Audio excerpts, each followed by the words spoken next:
إن الحمد لله نحمده ونستعينه ونستغفره ونعوذ بالله من شرور أنفسنا ومن سيئات أعمالنا.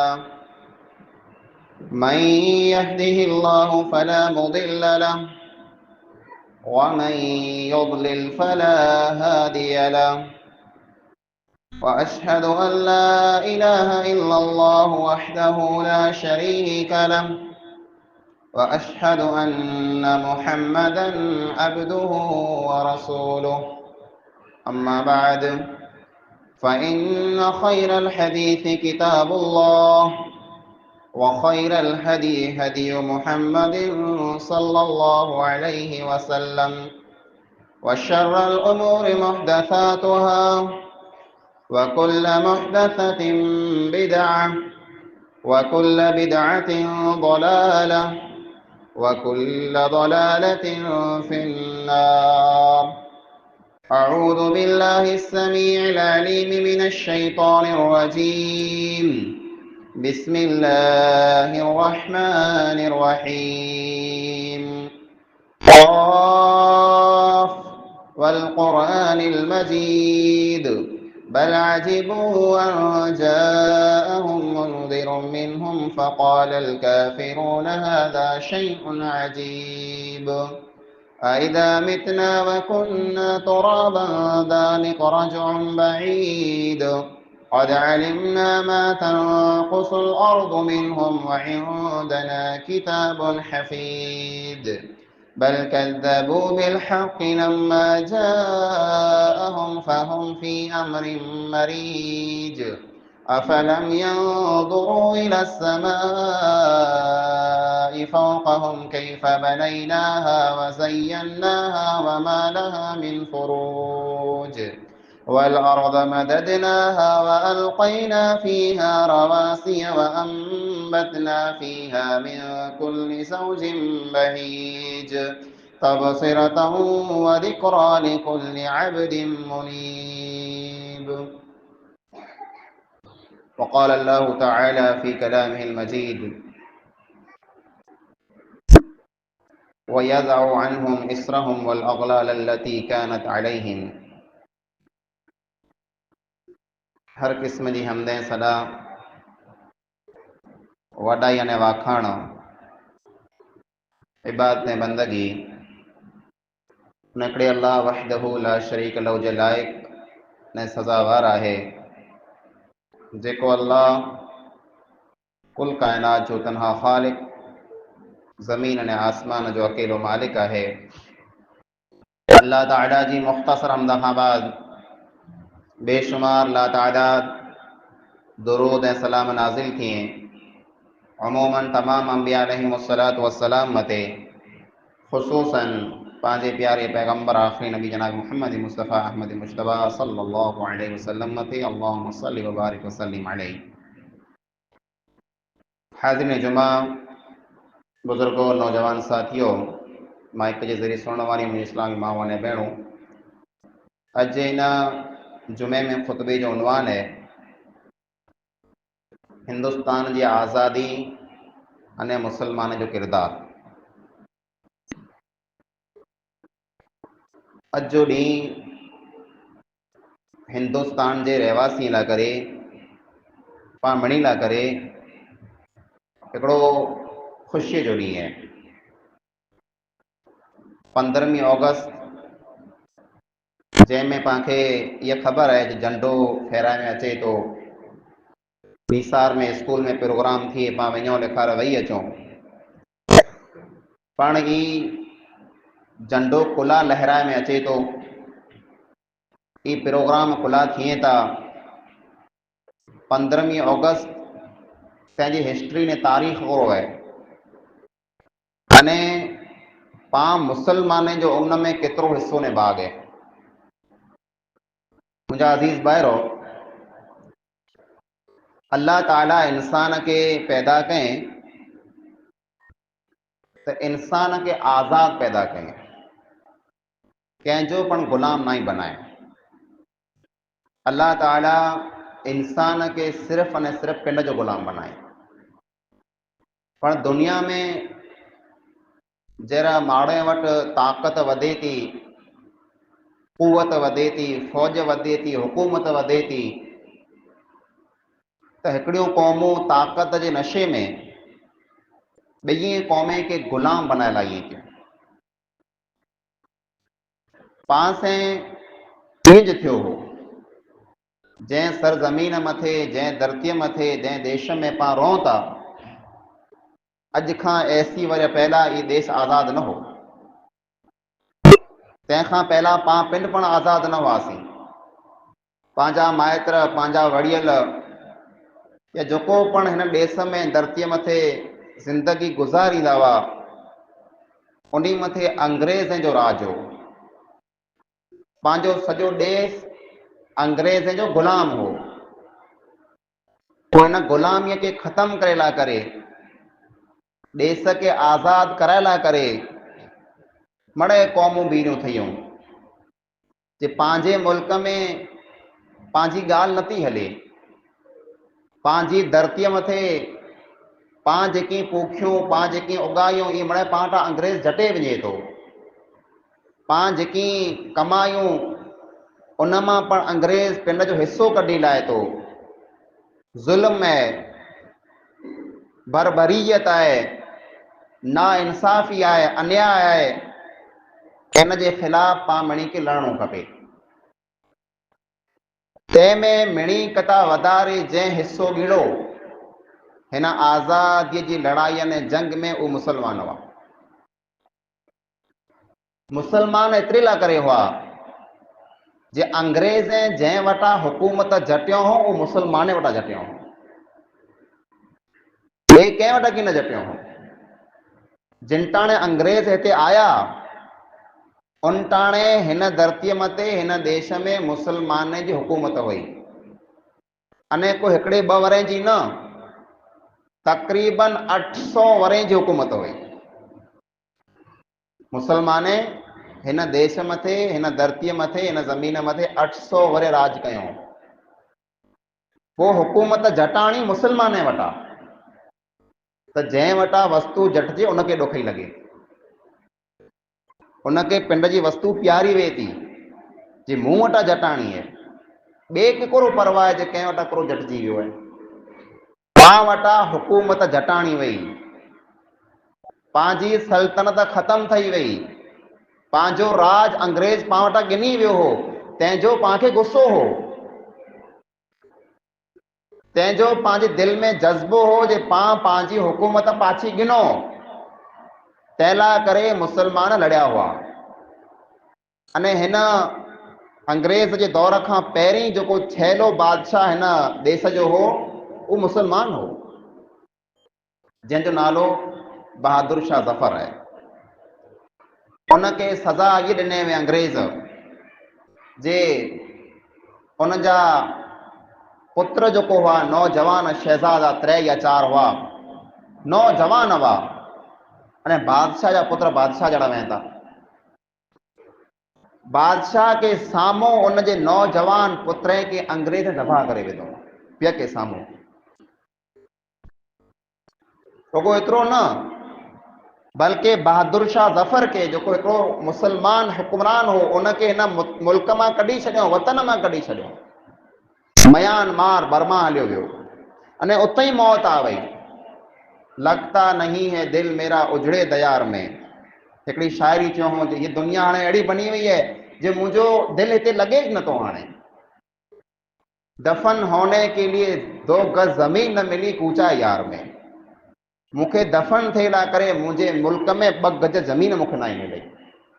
जंहिं आख़िरी बादशाह के मुल्क मां कढे में आयो, जंहिं मथे ज़ुल्म करे में आयो, उहो बादशाह मुसलमान। मुसलमान हिन देश लाइ करे हमेशह कुर्बान ॾिनो है। जेको पाण ॻाल्हि सुनो था जे हिन सन में हीअं थियो, हिन सन में हीअं थियो, सभु को पिंड जी क़ौम जी वाखाण करे थो जे असांजे माण्हू आज़ादी लाइ करे ही कयो हो। पाण मुसलमान खे कीअं ख़बर न, अहिड़ियूं जॾहिं ॻाल्हियूं थी, वॾे वॾे लीडरनि जा नाला अचनि, तर पाण हेठों कंद करे रहियूं असांजा घणा पूरा कयूं ख़बर न आहे। मिणी कदा वधारे पंहिंजे क़ुर्बानी ॾिनो हुयो, पाण खे ख़बर न आहे। मुसलमान अने मुसलमाने में पण ख़ासि करे अहले हदीस जमात हिन मुल्क लाइ करे, हिन देश लाइ करे जेको क़ुर्बानी ॾिने उहो कंहिं न ॾिनी। ये ॻाल्हि आउं पिन नथो कयां। ये ॻाल्हि हिन देश जा, हिन मुल्क जा पहला प्रधानमंत्री वज़ीर आज़म जवाहरलाल नेहरू उन ये ॻाल्हि कयो हो जे सादिकपुर जेको कबीलो आहे, सादिकपुर जेको कबीलो आहे, ई मणे कबीलो सॼो अहले हदीस कबीलो। सादिकपुर जेको कबीलो आहे पटना में, बिहार में, इन कबीले जूं क़ुर्बानियूं जेकॾहिं पां कांटे जे हिकिड़े तराज़ू में हिकिड़े पासे रखूं अने ॿिए पासे सॼे देश जूं क़ुर्बानियूं पां रखूं त सादिकपुर जूं क़ुर्बानियूं मिणी मथे भारी आहिनि। हिकिड़ो कबीलो, हिकिड़ो ख़ानदान, सादिकपुर ख़ानदान जेको ख़ालिस सचो पक्को अहले हदीस ख़ानदान है, उन जे बारे में जवाहरलाल नेहरू चवनि था इन ख़ानदान एतिरियूं क़ुर्बानियूं इन देश लाइ करे जे सॼे देश जूं क़ुर्बानियूं हिकिड़े पासे, इन जूं क़ुर्बानियूं हिकिड़े पासे, त पण ही भारी आहिनि। उन ज़माने जी जेको इतिहास में तारीख़ लिखियल आहे तंहिंमें इहा ॻाल्हि लिखियल पण आहे जे सादिकपुर जेको इलाइक़ो हो उन जो को वण अहिड़ो बाक़ी न हो जंहिं वण मथे कंहिं मौलवी जी लाश टंगल न हुई। अंग्रेज़ें फांसियूं ॾिनो अने उहो माण्हूअ जेको जंहिंखे फांसियूं ॾिनो खणी ने रोड़े मथे, रस्ते मथे, वणे में टंगे छॾियो जे ॿिए माण्हूअ खे ख़बर पए जे जेको अंग्रेज़ जे ख़िलाफ़ थींदो उन जो अंजाम अहिड़ो थींदो। रुगो एतिरो न, हिकिड़ो गैर मुस्लिम, हिकिड़ो हिंदू इतिहासकार सीपी जोशी हुन जो नालो, उन हिकिड़ी ॻाल्हि नकल कयईं ताराचंद जी जेको उन ज़माने जा माण्हू हुआ।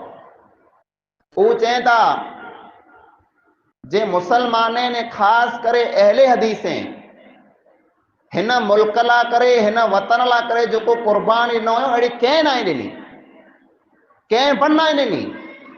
चवनि था 5 थी 8 लख माण्हू अहले हदीस जेको हुआ हिन देश लाइ करे क़ुर्बान थिया आहिनि। ये ॻाल्हि पाण नथा कयूं, इहो हिकिड़ो गैर मुस्लिम ॻाल्हि करे थो। 5 थी 8 लख माण्हू थिया केतिरा उन ज़माने में जहिड़े एॾी वॾी पंहिंजी तादाद न हुई, पण एतिरा माण्हू तंहिं हूंदे इन देश लाइ करे क़ुर्बान थिया आहिनि, फांसी मथे चढ़िया आहिनि। रुगो एतिरो न, बल्कि हिन देश में, हिन धरतीअ मथे, ज़मीन मथे अंग्रेज जे ख़िलाफ़ लड़े लाइ करे जे अंग्रेज पाण मथे हुकूमत करण आयो आहे, इन जी हुकूमत न हुअणी खपे, इन जे ख़िलाफ़ लड़ो, इन जे ख़िलाफ़ जिहाद कयो, इन खे मुल्क मां ॿाहिरि कढो।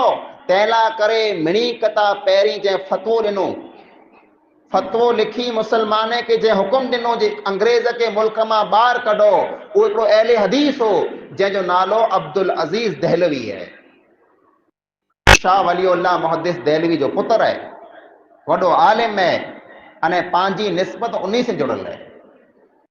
तहरीक शहीदैन यानी 2 शहीद जेको आलिम थिया उन्हीं जो आंदोलन, उन्हीं जो इनक़िलाब, उन्हीं जी तहरीक अने उहो ॿोए आलिम अहले हदीस हुआ, शाह अहमद शहीद अने शाह सैयद शाह इस्माइल शहीद। शाह इस्माइल शहीद जंहिंजी किताब तक़वियतुल ईमान है।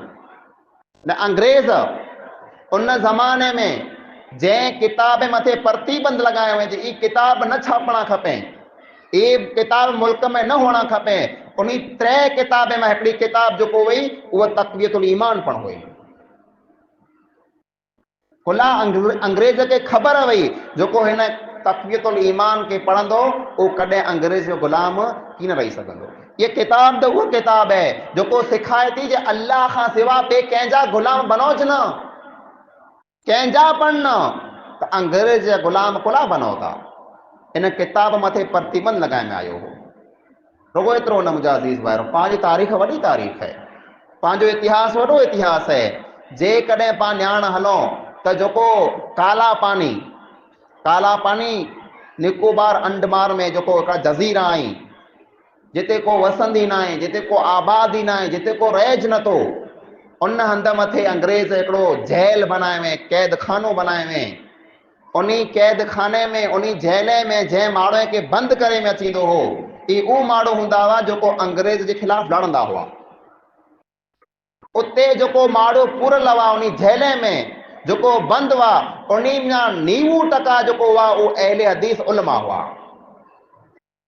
जेको उन्हीं जेले में काला पानी पाण सुनो था, काला भाग, काला पानी जेको है, काला पानी की सज़ा ख़तरनाक सज़ा होंदी हुई। वॾे वॾे जो जेको ईमान हथ कढी वेंदो हो। कई माण्हू माफ़ियूं लिखी करे पंहिंजी जान छॾायूं कि असीं माफ़ी मंगूं था, अंग्रेज़ खे चयो ऐं हाणे तुंहिंजो वफ़ादार रहंदुसि, कॾहिं हाणे तुंहिंजे ख़िलाफ़ कीअं थींदुसि, मूंखे माफ़ कर। ख़त लिखियो, पण पंहिंजा जेको हुआ उलमा आलिम, जेको ईमान वारा, हिम्मत वारा, पंहिंजी जान ॾेई ॾिनो, पण कॾहिं पण अंग्रेज़ के साम्हूं झुकिया न। अंग्रेज़ हिकिड़ो सर्वे करायो आहे, डब्ल्यू वेल्टन को नालो हो, न माण्हू को उनखे हलाए, जे मुसलमान में वञ, मुसलमान में वञ, आटो फेरो कर न्यार, जे पाला करे, पंहिंजी हुकूमत ला करे, मिणी क त वधारे ख़तरो कंहिंमें जाए। वो माण्हू फिरियो, मिणी वटि वियो, मिणी से ॻाल्हि कयईं, मिणी में जा कच कढें, जे अंग्रेज के खिलाफ़ माण्हू केर आहीं वधारे। पोइ उन जेको रिपोर्ट लिखें, उन रिपोर्ट में लिखें जे वहाबीअ जेको आई अंग्रेज ला करे मिणी क त वॾो ख़तरो आई। अने पोइ उन निशानी पण ॾसें जे वहाबीअ उहो आई जेको पंहिंजा जेको पायजामो आहे ई तखने नो मथे रखें था। अने ॿई निशानी इहा नमाज़ में वॾे सर आमीन चवनि था। ही ॿ निशानियूं जंहिं माण्हू में आई, ई पाला करे मिणी कता वॾो ख़तरो आई। अने उहो पाण आहियूं जेको वॾे सर आमीन चई करे मस्जिद खे गजायूं था। पंहिंजे ख़िलाफ़ रिपोर्ट ॾिने में आवई, पाण जेकॾहिं अंग्रेज़ जा वफ़ादार हो त पंहिंजो रिपोर्ट उते न वञे, मिणी कता वधारे पाण मथे ज़ुल्म करे में आयो। रुगो एतिरो न, हिकिड़ो आलिम यहया खान, जरा अंग्रेज उनके सज़ा ॾिने, क़िस्मे क़िस्म जूं सज़ाऊं, क़िस्मे क़िस्म जूं सज़ाऊं, पण जेको सज़ा मिले उनखे मुस्कुराए खिली ने क़बूल करे लाए। उनखे सुणाए में आयो जो सवाल तोखे फांसी ॾिने में अचींदी, अॼु तो जो छेलो ॾींहुं आहे, तोखे सवारी फांसी ॾिने में अचींदी, तर खिलियो खिलियो, मुरकियो, मुस्कुराए। तर अंग्रेज कोड़ो कहीं, उनजी ॾाढ़ी जेको हुई से कोड़े विधे, ॾाढ़ी नोचे कोड़े पट ते फिगाए, तर ॾाढ़ी जा वार हथ में ॾिनी करे रुन, ॾाढ़ी जा वार हथ में खणी रुन।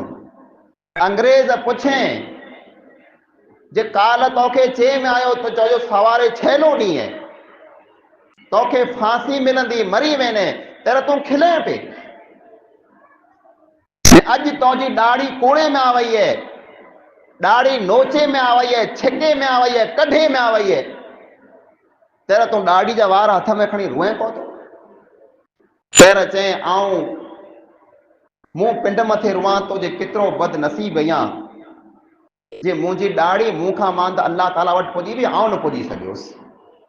काल मूंखे ख़ुशी हुई, इन ॻाल्हि जी ख़ुशी हुई जे आऊं सवारे मुंहिंजे रब वटि पुॼी वेंदुसि, पर अफ़सोस इन ॻाल्हि जो थिए थो जो आऊं अञा हिते ई थियो या मुंहिंजी ॾाढ़ी मुंहिंजे रब वटि पुॼी वई आहे, तंहिं करे रुआं थो। अहिड़ा इंसान हुआ मुंहिंजा अज़ीज़ भाइरो। वॾी हिस्ट्री है, वॾी तारीख़ है। 1857 में जेको जंग शुरू थी, 1857 में जेको पहली जंग शुरू थी, उन जंग के शुरू कराए वारा अंग्रेज के खिलाफ शाह इस्माइल शहीद अने शाह सैयद अहमद हुआ, जेको बोए अहले हदीस आलिम हुआ। अने शाह इस्माइल शहीद था बिल्कुल पक्का अहले हदीस हुआ। सैयद अहमद जेको उन में थोड़ो हनफियत बाक़ी हुई, हनफी हुआ। शाह इस्माइल शहीद उहो ई जंहिंजी किताब जे कारण, तक़वियतुल ईमान जे कारण पा मिणी के तौहीद में लई है। कुला मौलाना अब्दुल रहीम पच्छमी रहमतुल्लाह अलैह के जेको तौहीद में लई, तक़वियतुल ईमान में जा में लई हुई। जंहिं किताब मथे प्रतिबंध कंहिं लगायो हो, अंग्रेज लगाए हुए। पोइ जरा कीक पा ओॾा अचूं था उरईअ मोड़, मुसलमान मिणी जूं कुर्बानियूं हुई। जेकी मुसलमान हुआ मिणी इस्लाम ला करे ने साथ साथ हिन धरती ला करे जमीन ला करे कुर्बानी ॾिनो हुयो, देश ला करे कुर्बानी ॾिनो हुयो। पण पंहिंजी कुर्बानी जो पाण ज़िक्र एतिरे लाइ करे कयूं था जे माण्हू पंहिंजी ॻाल्हि जेको आहे बिल्कुलु ढके छॾीनि था, जे आंजो की हिसो हुज न ऐं आ त की कयां च न आहियां, बल्कि हक़ीक़त में पंहिंजे वड़ियल पंहिंजे बुज़ुर्ग पंहिंजे माइट जेको पंहिंजा उलमा हुआ उन मिणी किता वधारे हिन देश लाइ करे कुर्बानी ॾिनी आहे। पाण खे यादि रखी खपे, पाण न बोलो देश जरा मुश्किल हालात में हो, जरा 1920 वटा जले 1947 के विच में जो दौर है 25-27 वरे जो दौर है, इंतहाई मुश्किल दौर हो, खतरनाक के मां खतरनाक दौर ऊ दौर हिंदुस्तान मथे आयो है जो आज़ादी का पहला 20-25 वरे हुआ। बड़ा मुश्किल वक्त हो, मुश्किल दौर हो, जैमें कई माण्हू हिन वस्तु मां हथ कढी विया असांखे आज़ादी खपे ज नथी। उनटाणे देश में जो मिणी किता वॾी पार्टी हुई, पॉलिटिकल पार्टी, राजनीतिक पार्टी जो अज बन रही इंडियन नेशनल कांग्रेस, उन जो सदर बने ला करे को माण्हू तैयार न हो। कुला जेको इंसान सदर बनियो थे उनके उनटाणे अंग्रेज जेल में बंद करे छॾियईं। केर जेल में बंद थिए, केर 12 बचे में हथ कढे, केर मारून खाए, केर सदाऊं भोगे, को तैयार ज न थे थियो। अड़े टाइम में इन पार्टी में जै हथ विधा, जै इन पार्टी के अॻियां वधायो, उन देश लाइ करे कुर्बानी ॾिनी, वो मौलाना अबुल कलाम आज़ाद रहमतुल्लाह अलैह हुआ, जेको पक्का ने सच्चा अहले हदीस हुआ।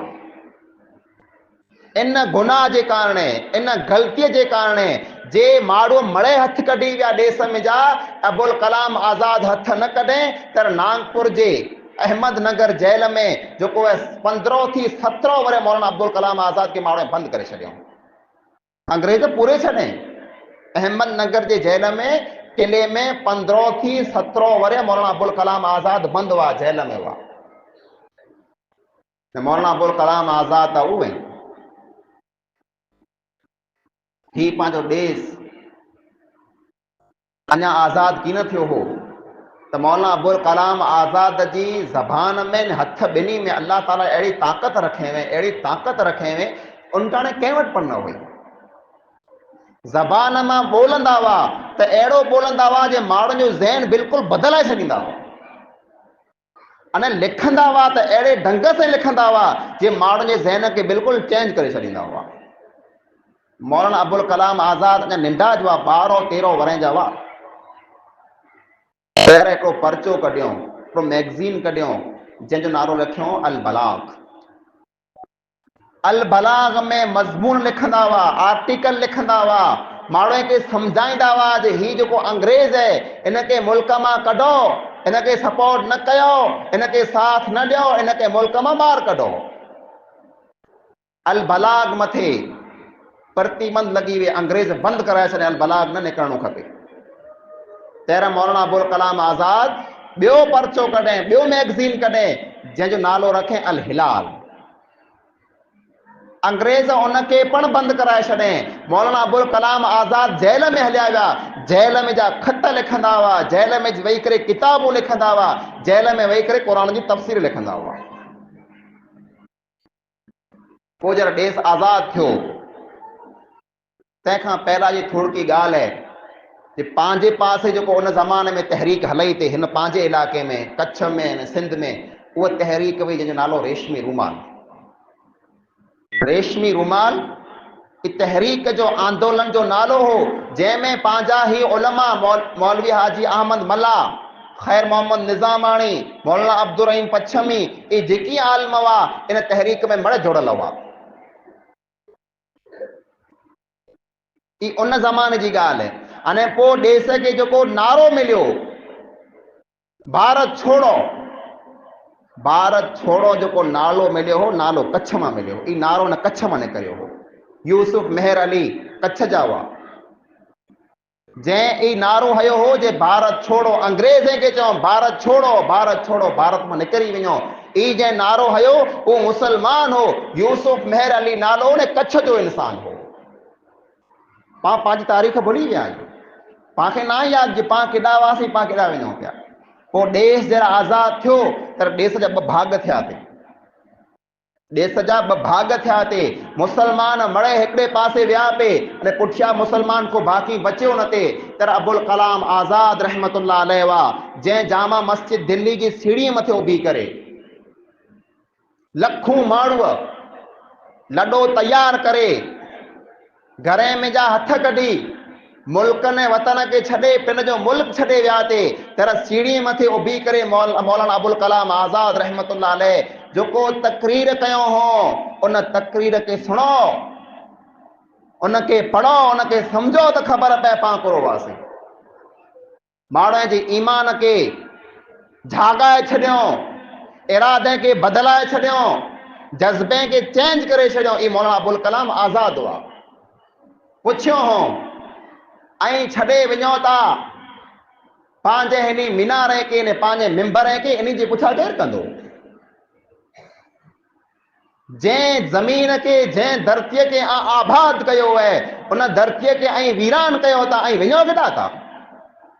ऐं ता ऊ वयो जेको तूफ़ान अचींदो हो, को तूफ़ान त मुस्कुराए करे उनजो मुक़ाबिलो कंदा हुआ। ऐं ता ऊ वयो जे ज़लज़लो अचींदो हो त ज़लज़ले के साम्हूं ऐं लड़ी पवंदा हुआ। ऐं ता ऊ वयो जे सैलाब अचींदो हो त सैलाब के साम्हूं बंदि बनी करे उभी रहंदा हुआ। ऐं ता ऊ वयो खिवणी ने गजणी हूंदी हुई त उन के साम्हूं मुस्कुराए करे जवाब ॾींदा हुआ। अॼु ऐं पिंड बुज़दिल बणी विया आहियो। ऐं पिंड ज़लज़लो हुआ, अॼु ज़लज़ले खां धिॼो पिया। ऐं पिंड तूफ़ान हुआ, अॼु तूफ़ान खां धिॼो पिया। ऐं पिंड मर्दे मुजाहिद हुआ, अॼु ऐं ॿिए खां धिॼो पिया। केॾा वञो था? ऐं हिनी मस्जिदे के छॾे, हिनी मदरसे के छॾे, हिनी मकतबे के छॾे, हिनी मीनारे के छॾे, हिनी मुसल्ले के छॾे ऐं मुसलमान केॾा वञो था?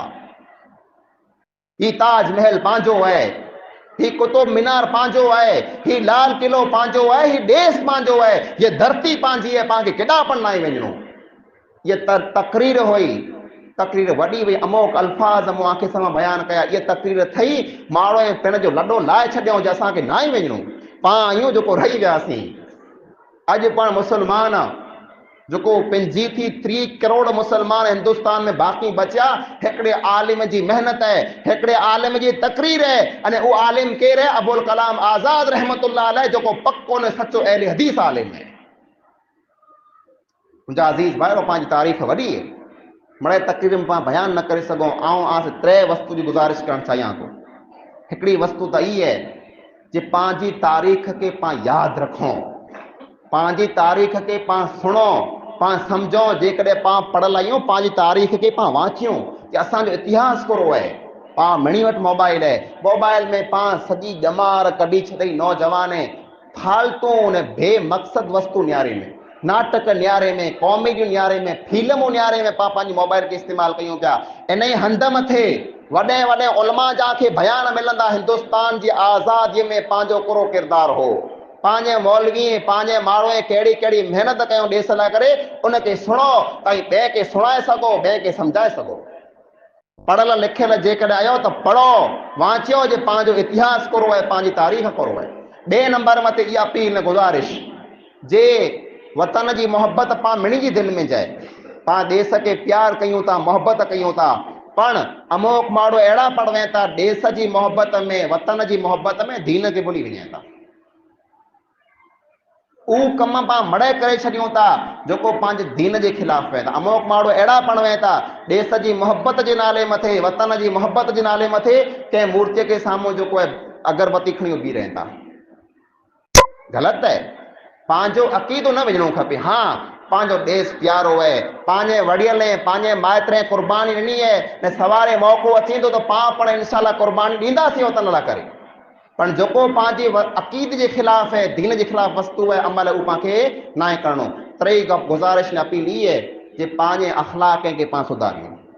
हिन वतन में, हिन मुल्क में, हिन देश में जेको पां रहो था, पंहिंजो दीन सम्झाए लाइ करे पंहिंजो अक़ीदो पंहिंजो ईमान सम्झाइला करे, इस्लाम सम्झाइला करे हाणे पाण वटि ॿियो को पण ज़रियो न आहे, कोई रस्तो न आहे, कोई सोर्स ना है, को तरीक़ो ना है। पाण न ज़बान से कंहिंखे चई सघंदासीं, न हथ से कंहिंखे वारे सघंदासीं। पाण जेकॾहिं दीन जी तबलीग करणु चाहियूं था, पाण जेकॾहिं सम्झाइणु चाहियूं था पंहिंजे गैर मुस्लिम भाउ खे जे इस्लाम कहिड़ो आहे, क़ुर कहिड़ो आहे, हदीस कहिड़ो आहे, त पाण पिणु अमल करे ॾेखारियूं। कोला ॿिया जेको पंहिंजा गैर मुस्लिम भाउ आहिनि उहे पंहिंजो क़ुर नथा वाची, पंहिंजी हदीस नथा वाची, उहे ई नथा न्यारी क़ुर में हदीस में इस्लाम में कहिड़ो लिखियलु आहे, उहे ई न्यारी था जो मुस्लमान कहिड़ा आहिनि।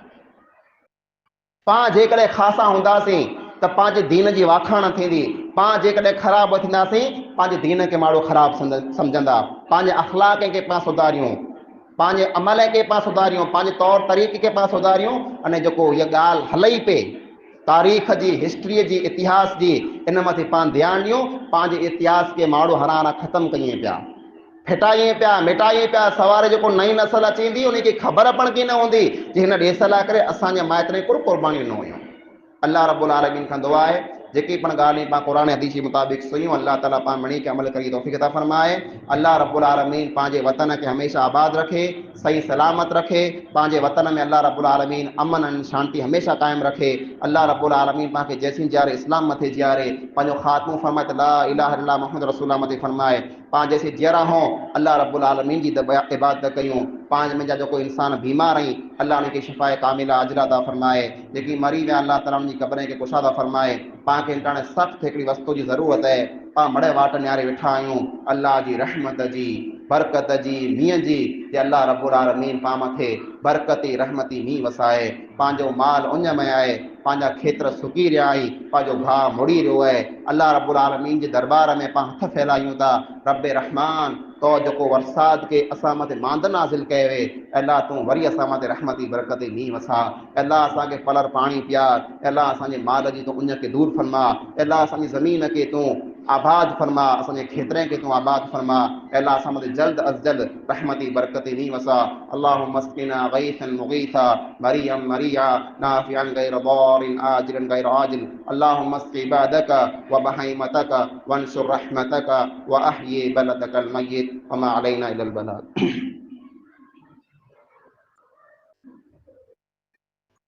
इन्नल हम्दुलिल्लाहि नहमदुहु व नस्तईनुहु व नस्तगफिरुहु व नऊज़ु बिल्लाहि मिन शुरूरि अनफुसिना व मिन सय्यिआति अमालिना।